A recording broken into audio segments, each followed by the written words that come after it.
Et donc vraiment élargir en fait sur des sujets dont on parle pas souvent, sans culpabiliser, vraiment pour essayer de comprendre les points de vue de chacun et que nous aussi en tant que personnes malades, on puisse comprendre les points de vue des soignants et les points de vue de l'entourage parce que c'est une expérience totalement différente pour eux et je trouve ça important en fait que chacun comprenne pour faire un petit pas et puis qu'on se retrouve tous au milieu. Bon, c'est un peu utopique mais Et handicap invisible, c'est le fait d'avoir ta parole mise en doute en permanence. On ne te croit pas. Et on a besoin que tu prouves, que tu justifies ce que tu ressens en fait. Ta douleur, elle se voit pas, mais prouve-moi qu'elle existe. On me disait, c'est juste c'est dans votre tête, rentrez chez vous, comme si ça les dédouanait en fait. Et je percevais ça comme un je ne sais pas plus quoi faire pour vous, mais on ne me prenait pas en charge. Culpabilisant. Ouais.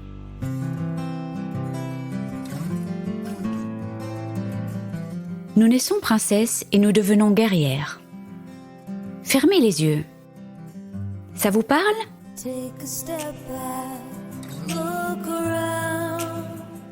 Bonjour, je suis Delphine Rémy et je vous accueille sur le podcast Naître princesse, devenir guerrière.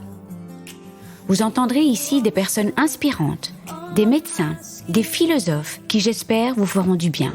Vous entendrez aussi des femmes, comme vous, comme moi, des super princesses et hyper guerrières. Elles gèrent et elles galèrent, comme vous, comme moi. Elles s'écroulent parfois et elles se relèvent.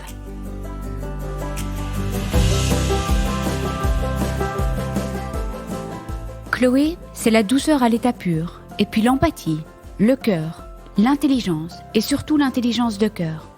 Merci à Chloé pour ce temps précieux passé avec elle pour parler de sujets si sensibles. La maladie chronique, les douleurs chroniques, le handicap invisible, et pas que ça en fait, car elle lève les tabous autour de beaucoup de maladies et elle fait du bien à des milliers de personnes en leur offrant un cadeau inestimable, celui de se sentir entendue, comprise et moins seule. Et ce que j'adore avec elle, c'est qu'elle apporte toujours un message positif, un message simple, même ludique parfois, pour parler de sujets quand même vachement lourds. Sa démarche est pertinente, fondée et intelligente. Touchée elle-même par des douleurs et soucis médicaux chroniques depuis son adolescence, elle a voulu comprendre les réflexions, les préjugés et les injonctions. Elle voulait juste comprendre ses propos parfois si blessants, sans montrer qui que ce soit du doigt, sans attaquer, mais juste comprendre intelligemment pourquoi les gens sont parfois si maladroits. Est-ce qu'ils essayent de se rassurer ? Que veulent-ils dire ? On lui dit souvent qu'elle est trop optimiste, mais surtout, qu'elle continue ce magnifique travail qui est un réel support de communication entre les malades, les soignants et l'entourage. Et comme elle dit si bien, si tout le monde fait un petit pas dans le bon sens, on va peut-être se retrouver au milieu et finir par comprendre le point de vue de chacun. La parole de la personne qui a un handicap invisible est si souvent mise en doute. C'est comme si elle devait justifier ses douleurs, sa fatigue et ses nombreux soucis. Alors je vous dis pas quand cette personne est en forme un jour et clouée au lit le lendemain, et cela pour des mois, des années, voire une vie, cette personne a souvent droit à des remarques telles que « t'es malade quand ça t'arrange, tu ne penses qu'à ça, c'est dans ta tête ». De nouveau, on n'est pas là pour critiquer qui que ce soit et quoi que ce soit. Ce podcast est extrêmement positif et touchant. Le compte Instagram Chloé Invisible démarre de l'expérience personnelle de Chloé, mais s'adresse à tout le monde. Elle est très inclusive et ne témoigne pas vraiment de sa propre histoire, mais elle recueille des centaines de témoignages, donc tout le monde s'y retrouve. D'ailleurs, Chloé est hyper discrète et vous ne la verrez que très rarement. Par contre, je vous promets que vous sourirez toujours devant ses dessins. Son parcours est bien bumpy, entre errances médicales, soucis administratifs, impossibilité d'établir un diagnostic parce que parfois les douleurs et les soucis médicaux touchaient le pancréas, les poumons, les reins, puis son cerveau, avec des troubles neurologiques et cognitifs sévères, sans parler des douleurs qu'elle expérimente encore au quotidien. Mais notre Chloé ne s'est pas laissée démonter et elle s'est autorisée à se réorienter. Faut dire qu'elle n'a pas eu trop le choix, mais elle est allée de l'avant et elle a lancé une entreprise dans l'illustration qui était compatible avec son état de santé. Elle pouvait dessiner de partout et bien évidemment de l'hôpital où elle passait quand même pas mal de temps. Merci Chloé pour ce message si positif. En fait, tout est possible et tu nous le montres avec tout ce que tu as mis en place. Pas si évident au début de décoller et de vivre du dessin, de sa passion. Mais elle y est arrivée et elle a sorti son premier livre, Rayures et ratures, sur la surdouance ou le haut potentiel intellectuel, et puis un deuxième, Et moi, j'attends avec impatience le suivant, qui sera plus autour de tout ce qu'on peut trouver sur son compte Instagram Chloé Invisible, et donc principalement sur les maladies chroniques. Je laisse Chloé raconter ces 2 épisodes dans un hôpital psychiatrique. Une histoire tellement touchante et tellement extraordinaire, à comprendre avec un trait d'union entre extra et ordinaire. Tout cela a alimenté sa passion pour le cerveau, et stay tuned parce qu'elle n'a pas fini de créer. Je vous invite à vous laisser porter par la voix toute douce de Chloé et par ses propos si attachants, et je vous souhaite une bonne écoute. Bonjour Chloé. Bonjour.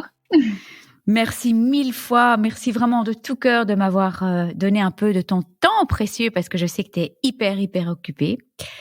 Alors je vais te faire... mais écoute, vraiment, ça me touche très très fort. Je vais te faire une petite déclaration. Je suis vraiment littéralement tombée amoureuse de ton compte et de toi parce que je trouve que tu es vraiment une personne absolument formidable. Ce compte aide des milliers de femmes. Alors, on s'en fout du nombre. Oui, il y a 20 000 abonnés, mais c'est même pas ça l'important. C'est l'engagement. Donc, c'est de voir comme les gens ont besoin de ces posts, ont besoin d'être compris, ont besoin d'être entendus. Je trouve ça extraordinaire parce que tu abordes tous ces thèmes tellement importants autour de la maladie chronique, et toutes les maladies en fait, avec douceur et simplicité. Et pourtant, c'est tellement complexe. Mais tu rends tout hyper touchant et hyper simple. Et ça, je pense qu'il y a que les personnes extrêmement intelligentes qui sont capables de faire ça. Donc, ça nous permettra de parler de la surdouance.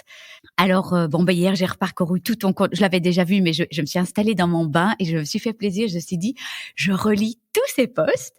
Et donc, c'est extraordinaire parce qu'on voit vraiment toutes les réflexions qu'on reçoit en tant que patient, les injonctions, sentiments de culpabilité, préjugés face à la maladie, le handicap invisible qui est mon dada du moment. Je pense que si un jour je rebaptise mon podcast, c'est comme ça qu'il s'appellera parce que vraiment, merci d'avoir créé ce compte extraordinaire. Tu parles de sexualité, d'animal de compagnie. Enfin, tu as une vision très holistique en fait de tout. Et alors, pour la petite histoire quand même, mon mari était pas très loin et il me dit mais pourquoi tu dis tout le temps oui quand je lisais.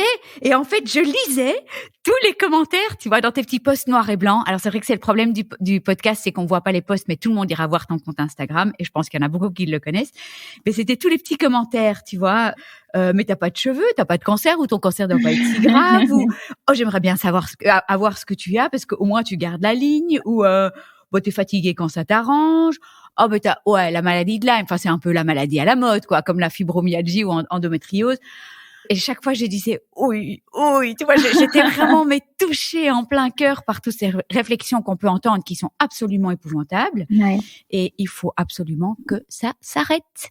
Et donc, voilà, c'est grâce à des personnes comme toi et d'autres illustratrices qui font un travail remarquable aussi dans ce domaine-là pour continuer à lever les tabous et aider. Alors, je sais pas si les nombres sont justes, mais il me semblait que j'avais entendu qu'un Français sur 2 avait une maladie chronique. Est-ce que c'est possible que ce soit, parce que toutes les maladies chroniques confondues, oui. Que ce soit de la dépression, cancer, sclérose, Lyme, enfin tout, neuropathie, que c'est finalement énorme en fait, ou des douleurs chroniques, on pourrait peut-être dire même. Ouais. Alors j'en ai absolument aucune idée, mais ça me que j'avais lu ça. Ouais, ça me paraît cohérent. Voilà, maintenant moi je me tais, je te laisse parler. Je pense qu'on va commencer de manière un peu classique, c'est-à-dire te présenter de manière perso, professionnelle. Bon, je pense qu'il y a les deux qui se rejoignent un petit peu. Oui. Toute ton histoire avant Chloé Invisible, l'autre compte Instagram, ton diagnostic de surdoué à l'époque déjà. Et enfin voilà, je te laisse commencer où tu veux. C'est difficile après ça. C'est difficile de commencer après. Je m'appelle Chloé déjà.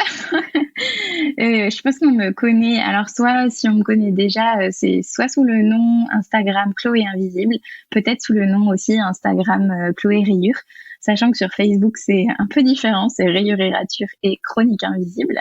On voit moins mon petit prénom devant. Et du coup, je suis depuis 2016 illustratrice et autrice. Et je dessine principalement pour sensibiliser sur des sujets sensibles. J'en ai deux principaux en ce moment, c'est les maladies chroniques, en tout cas la vie avec une pathologie qui dure, qu'elle soit chronique ou juste qu'elle dure un petit peu longtemps, et le haut potentiel intellectuel. C'est deux sujets qui me touchent particulièrement. En fait, à chaque fois au début, ça démarre de mon histoire, si tu veux.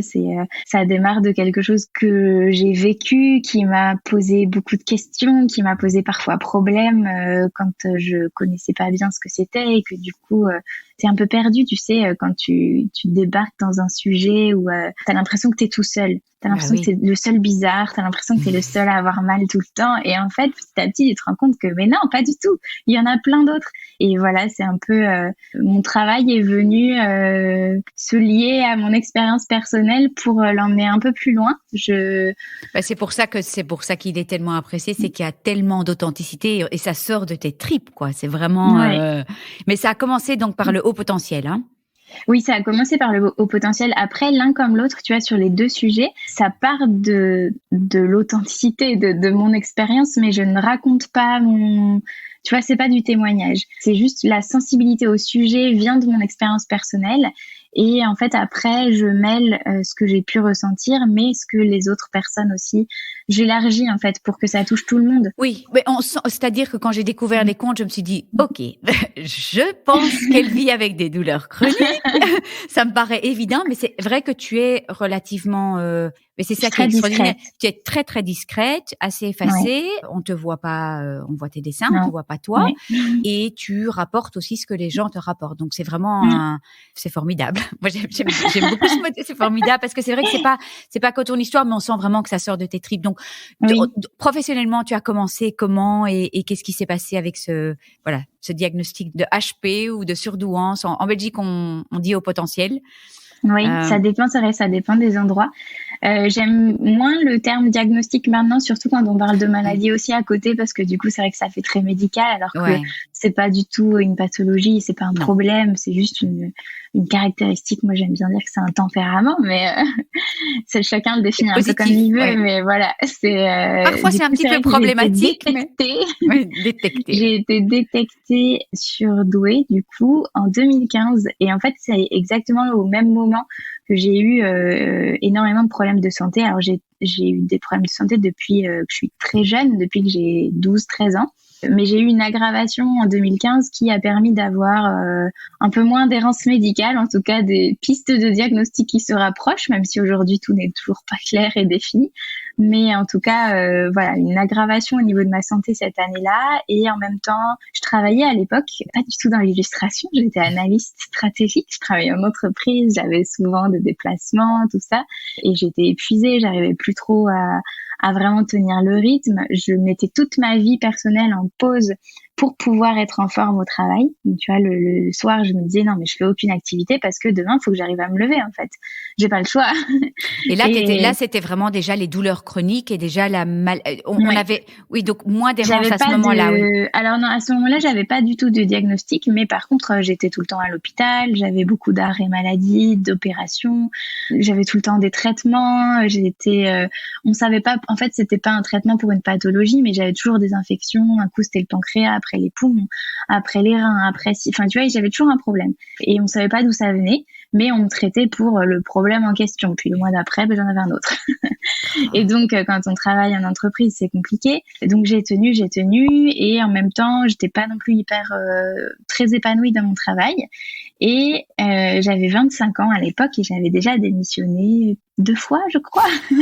et j'avais envie de changer encore.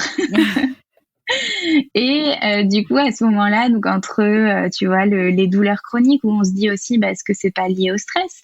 Est-ce que c'est pas lié à mon mal-être au travail? C'est une piste à explorer aussi.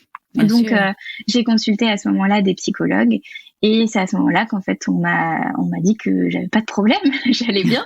Mais voilà, on a détecté la douance, le haut potentiel. Et j'ai compris qu'en fait, si j'avais envie de changer souvent, j'avais le droit. Il y avait rien qui m'obligeait à rester dans un seul métier jusqu'à la fin de ma vie et à la fin de ma carrière, et que je pouvais faire vraiment ce que je voulais. Donc là, je me suis un peu plus autorisée à faire un parcours plus atypique, à changer plus régulièrement. Et comme en plus, au niveau de ma santé, c'était compliqué, je me suis dit, je m'arrête 2-3 mois, le temps que ça aille mieux, je vais prendre du temps pour moi, je vais me remettre.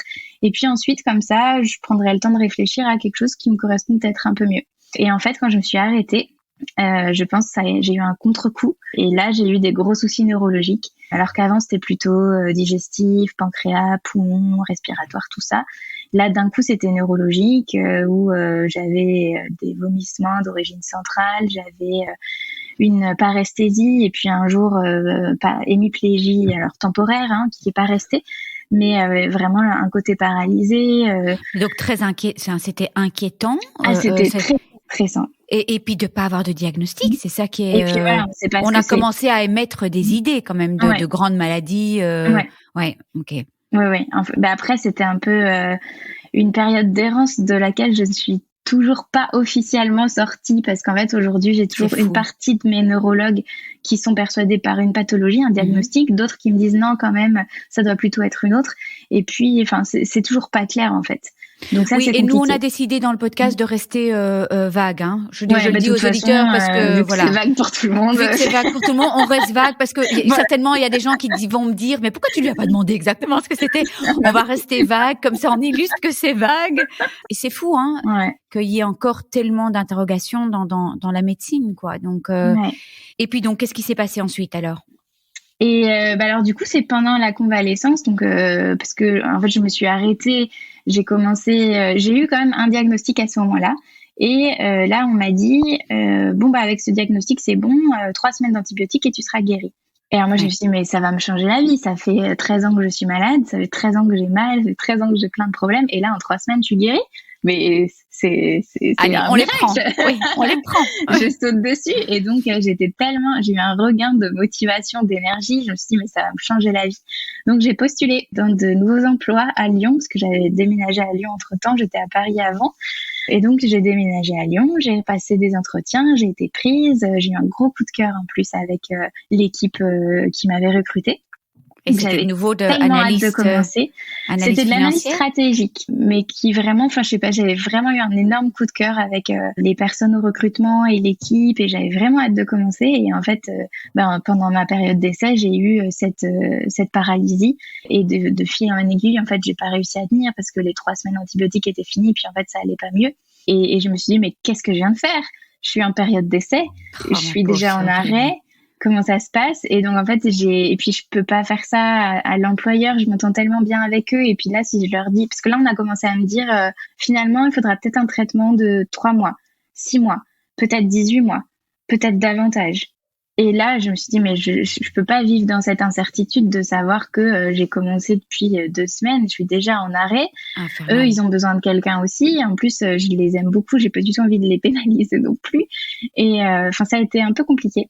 Et du coup, j'ai arrêté ce travail-là, et j'étais vraiment en convalescence. Je me suis dit, tant pis, j'ai réussi par divers moyens à obtenir le chômage au bout d'un moment, ce qui m'a permis, en fait, parce que j'avais un arrêt maladie non indemnisé. Enfin, après, on rentre je pense que beaucoup de personnes qui ont des pathologies ont aussi connu tous ces soucis administratifs. Terrible. Quand tu rentres pas dans une case, t'as pas un diagnostic précis.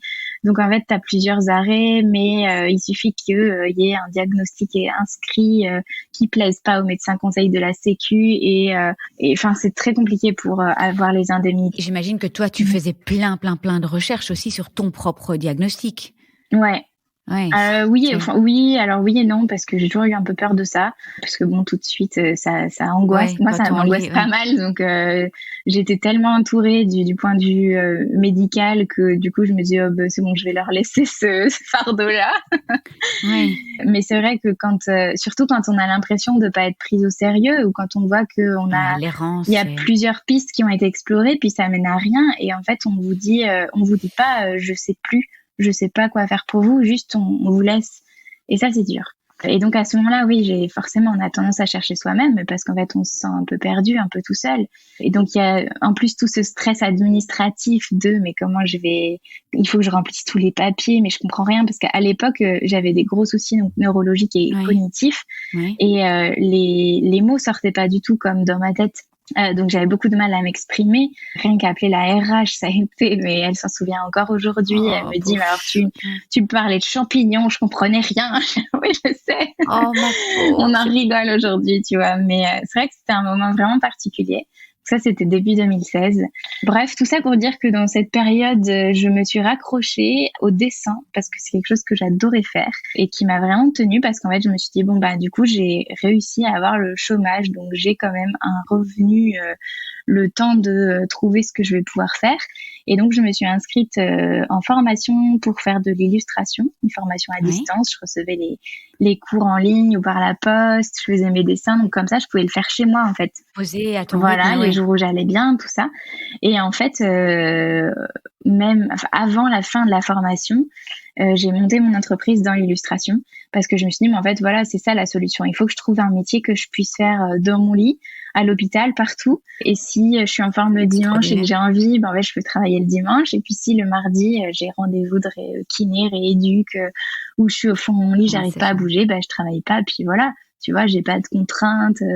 Et voilà comment ça a commencé, tu vois. Ouais, mais donc ça a été les premiers dessins. Et puis, quand est-ce que tu as commencé à gagner ta vie? Parce que là, tu en vis.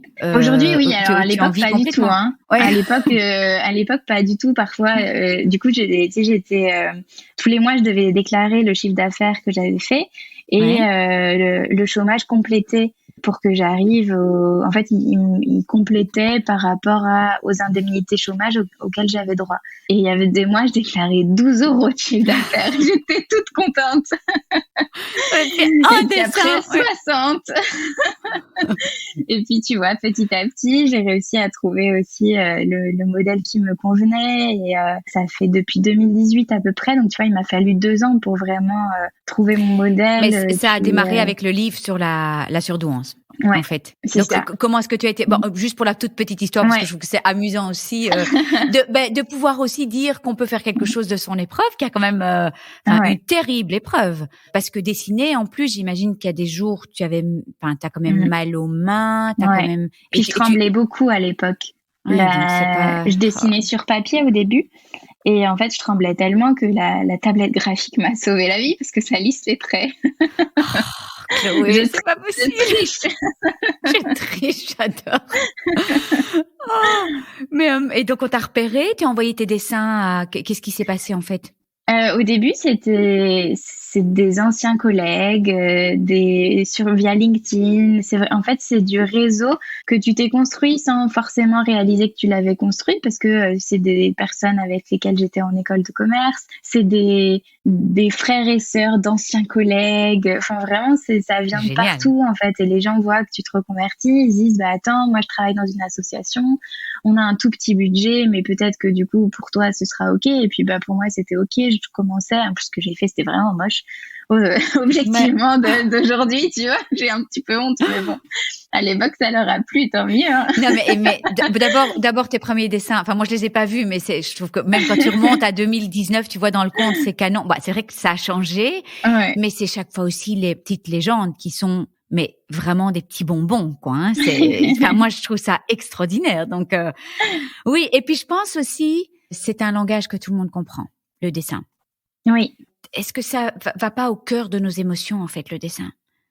Oui, en fait, c'est vraiment quelque chose qui me tenait à cœur, que ce soit sur le sujet des maladies que j'ai pas traité tout de suite. Je savais dès le début que j'avais vraiment envie de parler de ce sujet un jour, mais j'étais pas prête parce que j'étais en plein dedans, en fait. Et j'avais, en fonction de l'errance médicale, j'avais beaucoup de colère et je voulais surtout pas retranscrire ça, en fait, dans les dessins. Je voulais pas que ce soit des dessins pour dénoncer. J'ai fait au début des dessins pour dénoncer des injustices liées à la maladie, des choses comme ça. Et en fait, ça m'allait pas du tout. C'était pas du tout ce que je voulais passer comme message. Donc, je me suis retenue. En fait, je dessinais juste pour moi, mais je l'ai pas partagé sur ce sujet-là. Et j'ai attendu d'avoir suffisamment de distance, tu vois. Mais je trouve que il y a jamais de négatif, en fait. Tu vois, même quand tu mets tes petits commentaires de quelqu'un qui dit, oh, bah, t'as pas de cheveux, ton cancer doit pas être si grave. Ouais. Tu le fais pas dans la rage ou, non, c'est ça. Au début, c'est pour ça que je me suis dit, oula, c'est pas le moment.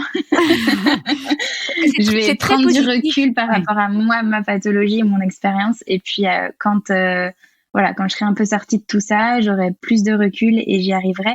Et c'est pour ça qu'en fait, le compte sur les maladies a débuté fin 2018, début 2019. Oui, donc en fait concrètement, il y a eu le livre qui est sorti, donc qui s'appelle comment? Rayures et ratures. Il est sorti en 2018 et je l'ai écrit depuis 2016. Je l'écrivais sur un blog, vraiment pour le plaisir. Ça me permettait aussi de montrer aux gens les dessins, tu vois, que si je voulais des contrats, je disais, regardez, j'ai un blog, vous pouvez voir les dessins sur Internet. Et je l'écrivais pour le plaisir, en fait. Et il y a plein de gens qui se sont reconnus dedans. Et même pour ce sujet-là, ça me tenait à cœur d'en parler de façon positive et avec de la nuance et beaucoup de simplicité. Je trouvais que les livres sur le sujet étaient très très cliniques, très parfois compliqués ou très négatifs. Et j'avais vraiment envie d'apporter un côté un petit peu ludique, tu vois. Oui, tu as dû apporter énormément d'aide à tous ces enfants et puis à tous les parents, en fait. Aussi pour comprendre. Si j'en crois leur message. Oui. Bon, tu me donneras toutes les informations pour mettre sur la page du site, comme ça on voit. Voilà. Mais maintenant, c'est vrai qu'on va un peu plus passer au compte Chloé Invisible ou sur Facebook. Alors, c'est Chronique de l'Invisible. C'est Chronique Invisible. Chronique Invisible. Et donc, voilà, comment ça a démarré, quels étaient tes souhaits, et puis voilà, plein de choses en fait. Comment est-ce que tu vis avec la maladie chronique, tout ce qui t'aide. Enfin, donc voilà, tu démarres où tu veux de nouveau. J'ai du mal à démarrer quand c'est vaste. Mais globalement, ce que je voulais faire justement, en fait, j'ai commencé un peu par partager des petites réflexions que je trouvais un peu blessantes. Et en fait, je voulais pas pointer du doigt ces réflexions-là, ni les personnes qui les faisaient. Je voulais comprendre. Je voulais comprendre pourquoi est-ce que on me disait ah mais c'est bon, t'as pas l'air malade. Et en fait, qu'est-ce qu'elle cherche la personne quand elle me dit ça? Est-ce qu'elle essaye de se rassurer? Qu'est-ce qu'elle veut dire pour justement essayer d'aller, moi, lui expliquer en fait, voilà comment moi je le perçois pour que tu puisses comprendre et que on se retrouve plus dans cette situation parce que je suis quasiment persuadée. Après, on me dit beaucoup que je suis trop optimiste et je reçois souvent des critiques sur le compte Instagram. Me disant que je suis trop optimiste et que la plupart des personnes sont malveillantes et qu'elles le disent volontairement. Et moi, je suis persuadée que non, en fait. Non, moi, je suis persuadée que non. Voilà. Mais non, mais moi, je l'ai souvent écrit aussi parce que je pense que j'avais écrit un post oyez, quelles sont les plus grosses bourdes que vous ayez entendues? Et c'était juste pour dire aussi, mais ça reflète les peurs des gens. Enfin, continue parce que ça m'intéresse que tu nous expliques en fait justement toute ta démarche. Non, il y a pas généralement, il n'y a pas de malveillance. Ouais. C'est ça, à part quelques personnes. Pour moi, pour la plupart, c'est de la maladresse, en fait. Oui, ou l'ignorance. On ne se rend pas compte. Du coup, on a des propos qui sont maladroits, ce qui n'empêche pas de leur dire, en fait, que ça nous pose problème et que nous, on trouve ça maladroit et que c'est blessant et leur expliquer pourquoi. Mais c'est vrai que je pars pas du principe que c'est foutu, on peut rien faire, tu vois. Ouais. Enfin, j'avais vraiment envie d'apporter avec ce compte un outil, un support de communication entre les patients, les soignants et l'entourage.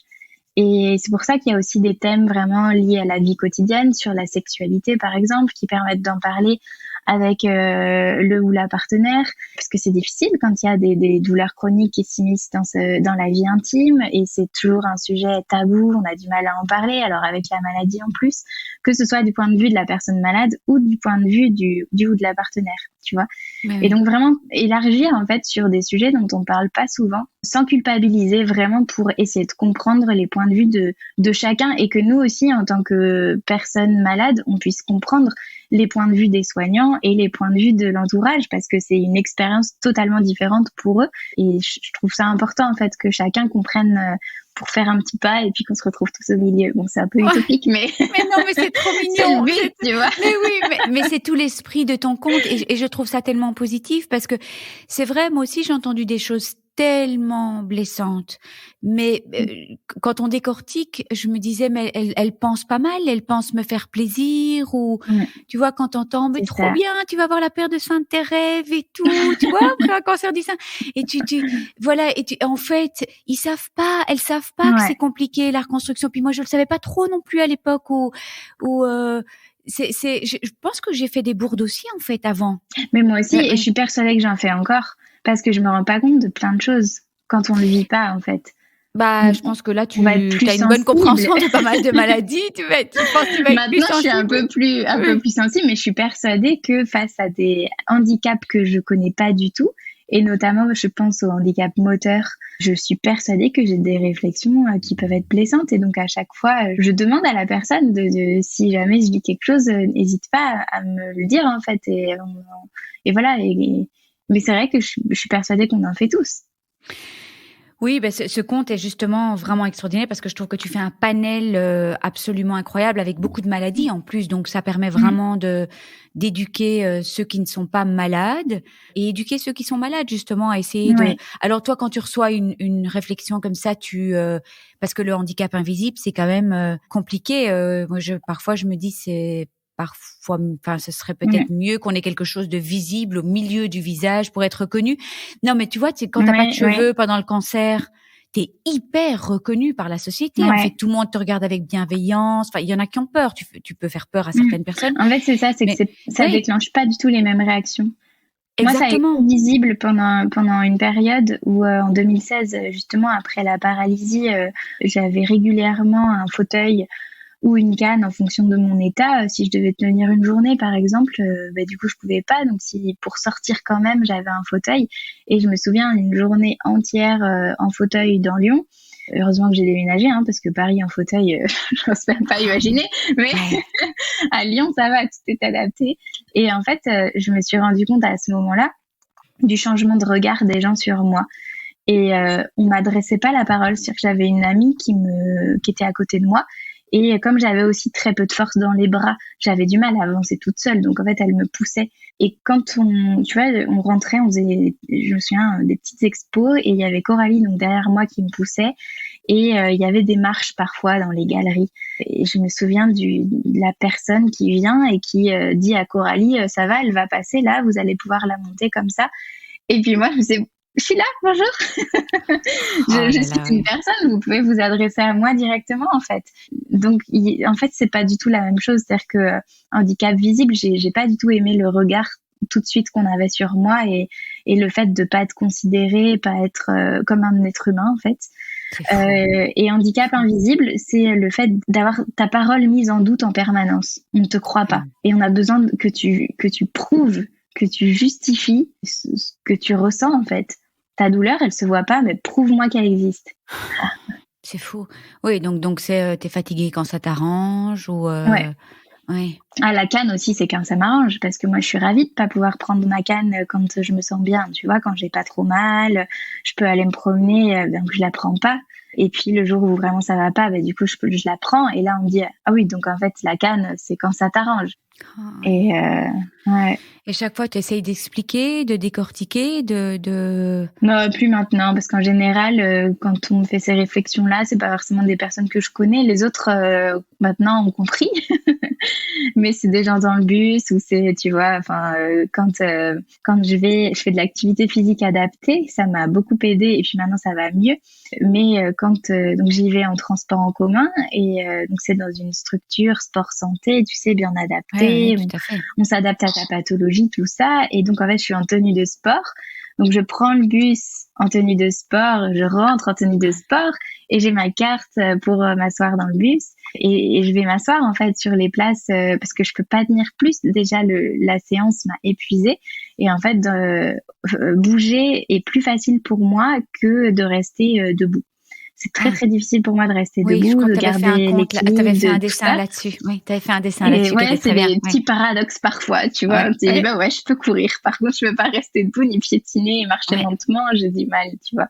Ouais. Et donc, dans le bus, je vais m'asseoir. Et là, quand on voit une personne en tenue de sport, en plus, qui a une carte station debout pénible, on se dit, mais elle abuse. C'est pas possible. Elle exagère. Tu vois, c'est ces petites choses. Et ça t'aide alors de dessiner tout ça aussi pour évacuer et expliquer. Qu'est-ce qui t'aide le plus en fait dans ton quotidien avec toutes ces douleurs? Où est-ce que tu trouves le plus de réconfort? Parce que ça permet d'ouvrir le champ des possibles pour les femmes. D'abord, vraiment aller tous voir son compte parce que chaque petit dessin aide en fait. On se sent moins seul. On se sent comprise, on se sent entendu.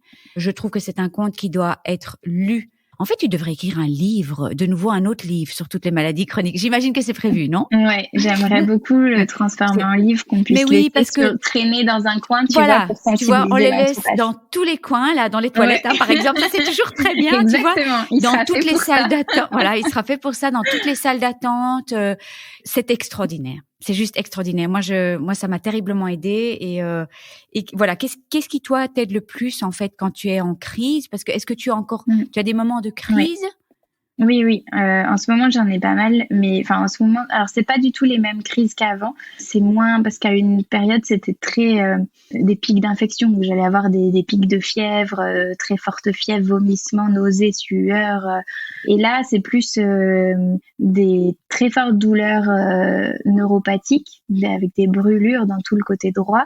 Et une migraine si forte que du coup, je reste vraiment dans le noir complet. Enfermée, sans bruit, sans rien. Et ça, c'est pas tous les jours, la migraine? Ah non, c'est pas tous les jours, la migraine. Les douleurs neuro, c'est tous les jours, plus ou moins fortes, selon aussi ma fatigue et mon état mental, hein, parce que clairement, ça joue. Il y a des fois où j'arrive très bien à supporter la douleur et puis à d'autres moments, plus du tout. Mais là, pour les migraines, non, c'est épisodique et je j'arrive pas encore à comprendre comment ça se déclenche et dans quel cas. Mais quand ça m'arrive, j'ai 2 petits chats.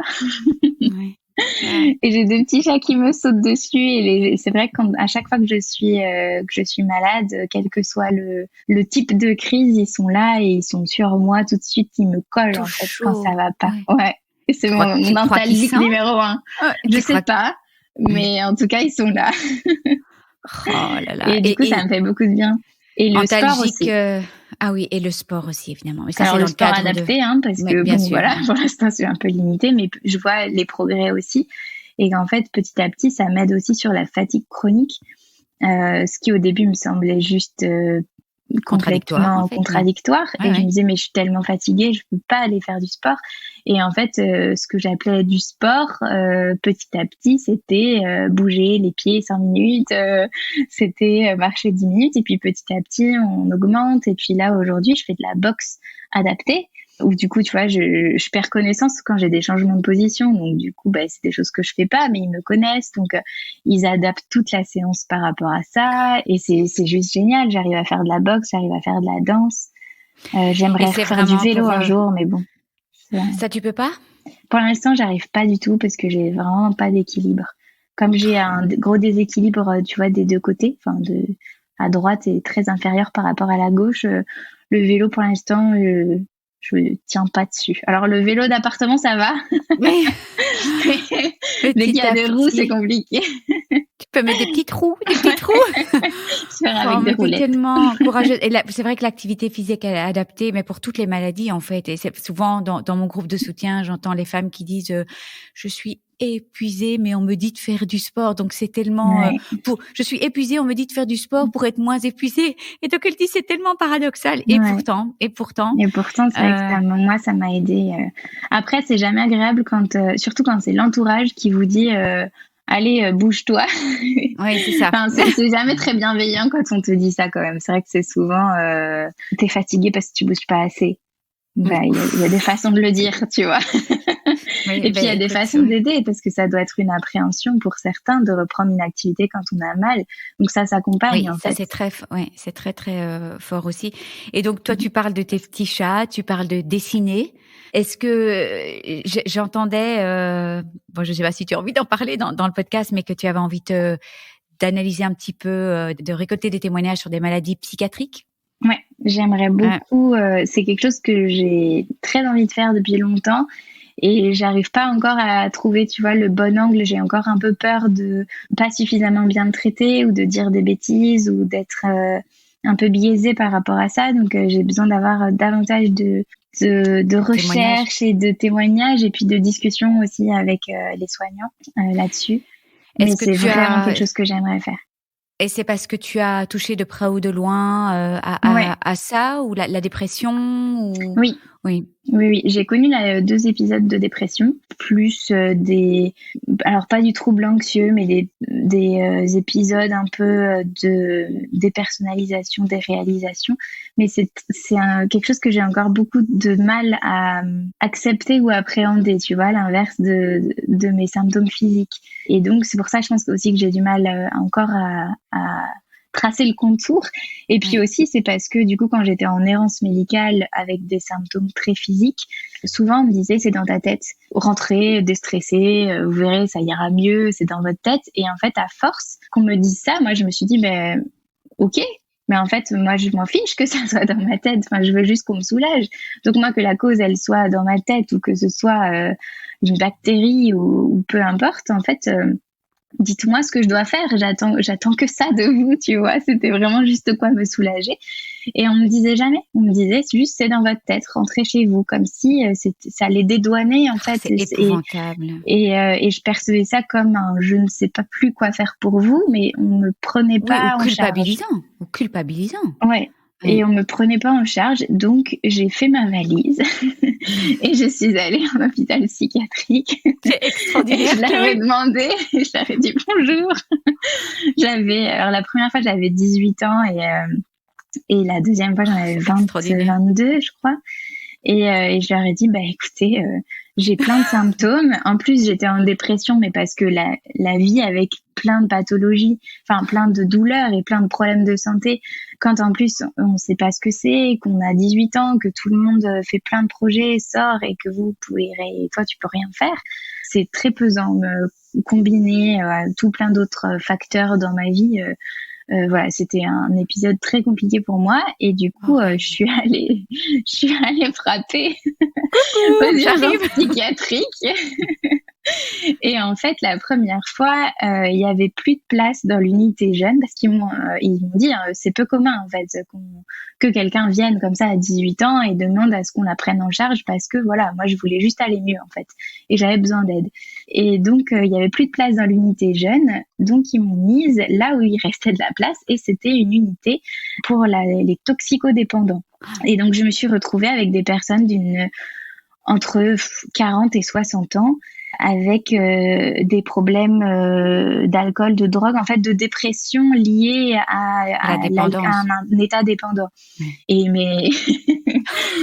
les auditeurs voient pas, mais ça pétille dans mes yeux, mais c'était juste extraordinaire en fait, dans le sens vraiment extraordinaire quoi. C'était je m'en souviendrai toute ma vie, j'ai rencontré des personnes que jamais j'aurais imaginé croiser. Et en fait, j'ai eu une vision très, très différente de la pathologie psychiatrique tout de suite. Et la deuxième fois, j'étais hospitalisée dans un service plus commun avec des gens un peu de tous les âges et vraiment de pathologies très variées, de schizophrénie, d'hallucination, de dépression.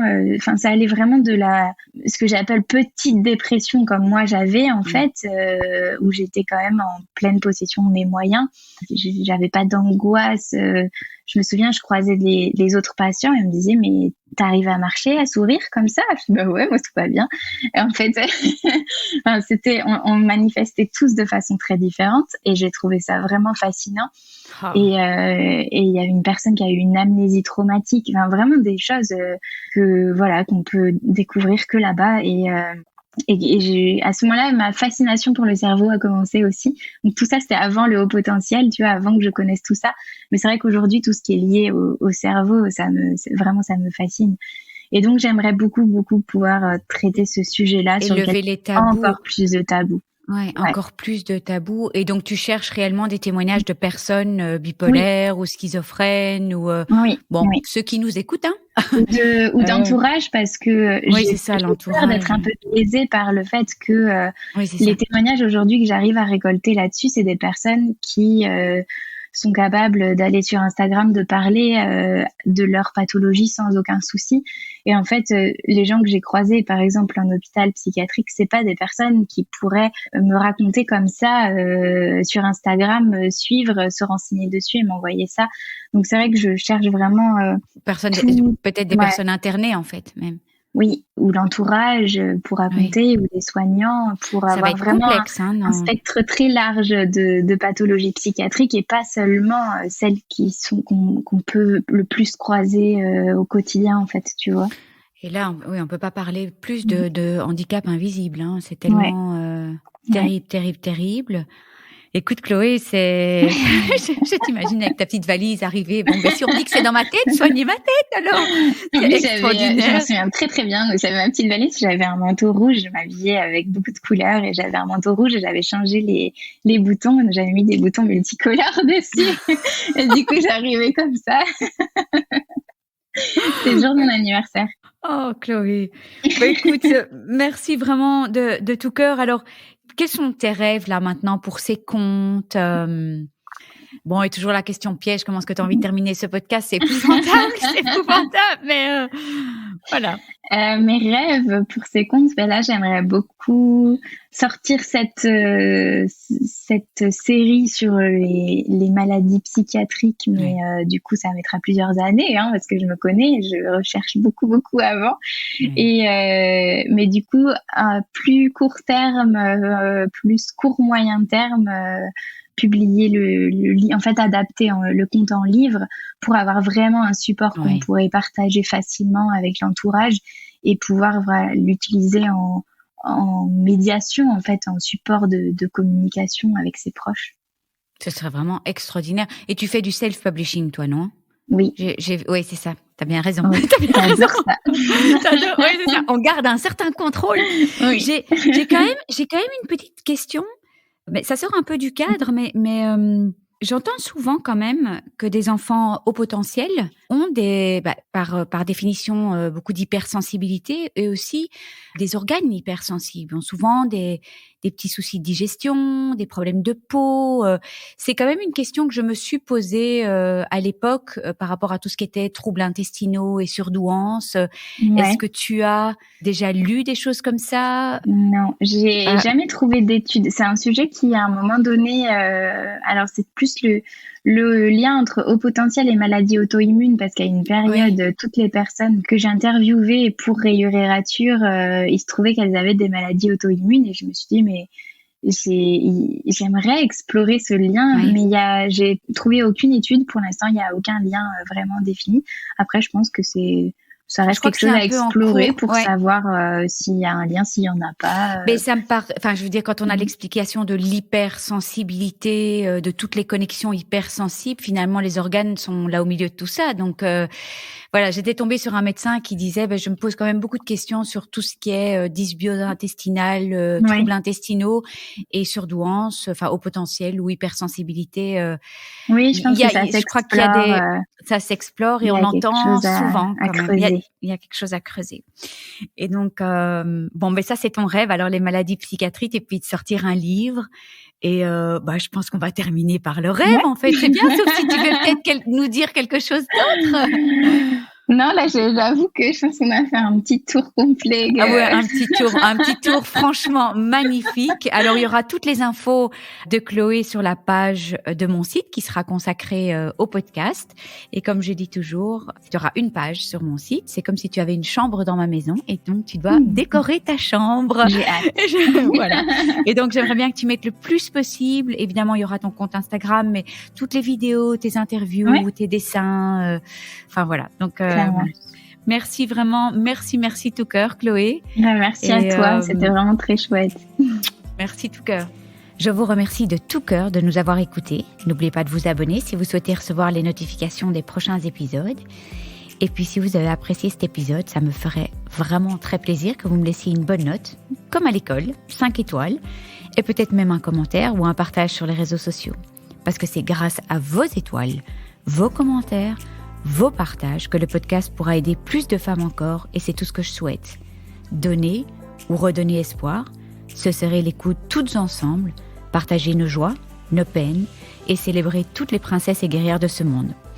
Si vous désirez vous aussi partager votre histoire, n'hésitez pas à me contacter via le blog Cancer je gère, cancer-je-gère.blog.